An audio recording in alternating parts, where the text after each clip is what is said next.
This video is brought to you by Ridge Wallet, a slim front pocket wallet available in carbon fiber and titanium. With more than 250,000 sold, a lifetime guarantee and free shipping, get 10% off with the code GOLDFISH at ridgewallet.com. Hello everyone, it's Seth, probably better known as Saffron Olive, and it's time for another Instant Deck Tech. So as you know, Wednesday means it's Wildcard Wednesday here in Instant Deck Tech land, but it's also M19 week. So today, for Wildcard Wednesday, we are heading all the way back to Legacy for one of the cooler decks, well, fringe decks in the format that gets a interesting new addition from Core Set 2019, and that is Zombardment. Basically this zombie Goblin Bombardment mashup. I think we actually talked about this deck a year or two ago, but it's got some updates, got some new cards, and it's super sweet. So this one comes to us from Scavenging Booze, who took it to a top 32 finish in the Legacy Challenge on Magic Online. So congrats to Scavenging Booze on a really fun deck. A quick reminder before we break down Zombardment for Legacy. If you enjoy this deck and you want to see it made into videos, take a minute, click the like button, the subscribe button, leave a comment, anything you can do to support your deck, because whichever deck is most popular gets a shot at being made into videos next week. So before we jump into this deck, gotta talk a little bit about kind of the context of the deck. So Legacy recently had a banning of Gitaxian Probe and Deathrite Shaman, and for this deck, the banning of Deathrite Shaman is a massively, insanely huge deal. Like, this deck used to be a thing a long time ago. I believe it was originally a Sam Black concoction, and then thanks to the prevalence of Deathrite Shaman being in like half the decks in the format, the deck became just pretty much unplayable because it revolves around grave crawlers and bloodghast and getting these creatures in and out of the graveyard.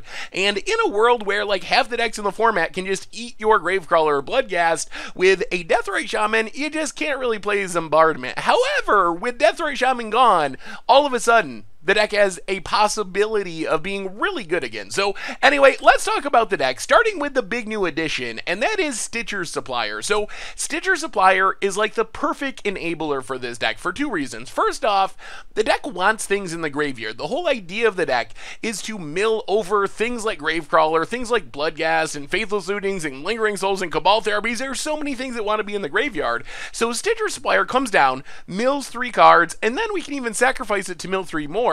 The other thing that's important is Stitcher Supplier is a zombie as well, and that means we can use it to get back our Gravecrawler, for example. So Stitcher Supplier basically joins in with Faithless Looting to give us 8 cards that are really good at stocking our graveyard as early as turn 1, just getting our engine rolling.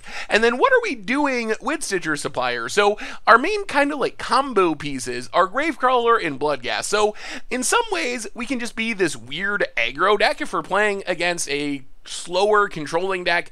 We can just keep getting back Gravecrawlers, getting back Bloodghast, beating our opponent down for some damage. Sure, maybe they block, but that's fine because they're coming back again, and just keep attacking, keep getting more cards in our graveyard, which means more Gravecrawlers, more Bloodghast, reoccurring them, attacking. However, we're really trying to combo off with these pieces. So we kind of have two main combos with Gravecrawler and Bloodghast. So combo 1 is Carrion Feeder. Carrion Feeder, another zombie, so it works with Gravecrawler. Only 1 mana, so nice and efficient.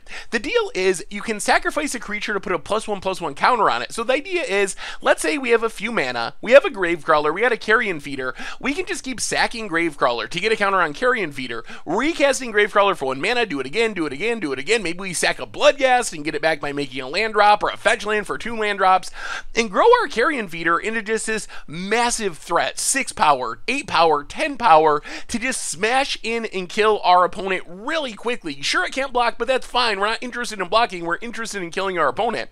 So that's kind of Synergy 1. Synergy 2, though, is Goblin Bombardment. So the same loop we were talking about, Gravecrawler coming back, Bloodghast coming back, instead of stacking those creatures to Carrion Feeder, we can sacrifice them to Goblin Bombardment and just shoot our opponent out of the game, 1 damage at a time. Ping. Also gives us a way to clear out creatures. Opponents playing Delver of Secrets, sure, whatever, we will just sacrifice our Gravecrawler a couple times, kill your Delver of Secrets, whatever. whatever. Then we start attacking with all of our random stuff.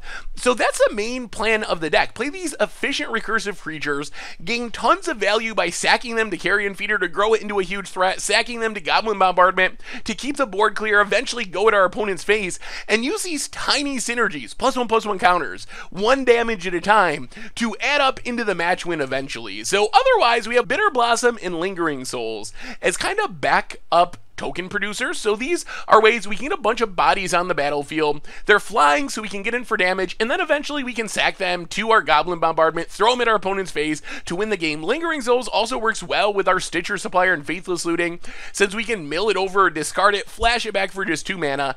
Gurmag Angler gives us a big backup way to take advantage of our graveyard. We're putting all these random cards in our graveyard, then we can just eat them and get a 1 mana 5/5 in Gurmag Angler thanks to the Delve mechanic.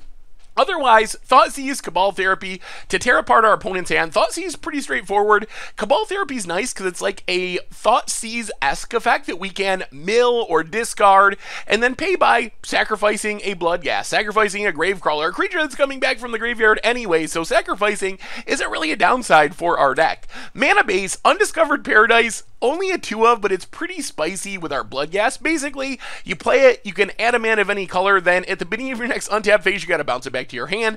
So this gives us 1 land that is getting back Bloodghast every single turn. We play it, we use it, we bounce it, we play it, we use it, we bounce it, triggering Bloodghast along the way.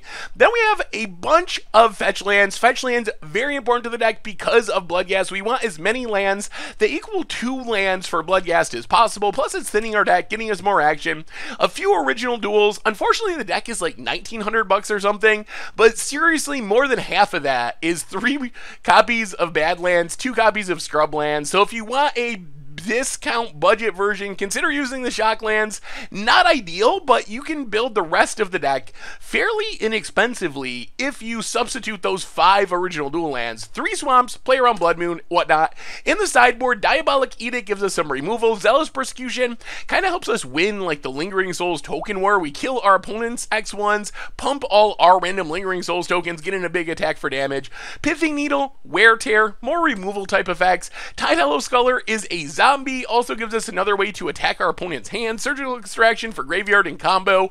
And that is Zombardment for Legacy. And that is our M19 week Wildcard Wednesday instant deck. So thank you so much for watching. I hope you enjoyed the video, and I will talk to you soon. Thanks for watching the video. If you enjoyed it, help us out by clicking that like button down below. And to keep up on all the latest and greatest, click that subscribe button. And don't forget to hit that bell icon to get alerts whenever we have new videos. And if you want to, check out some of our other sweet videos here and here.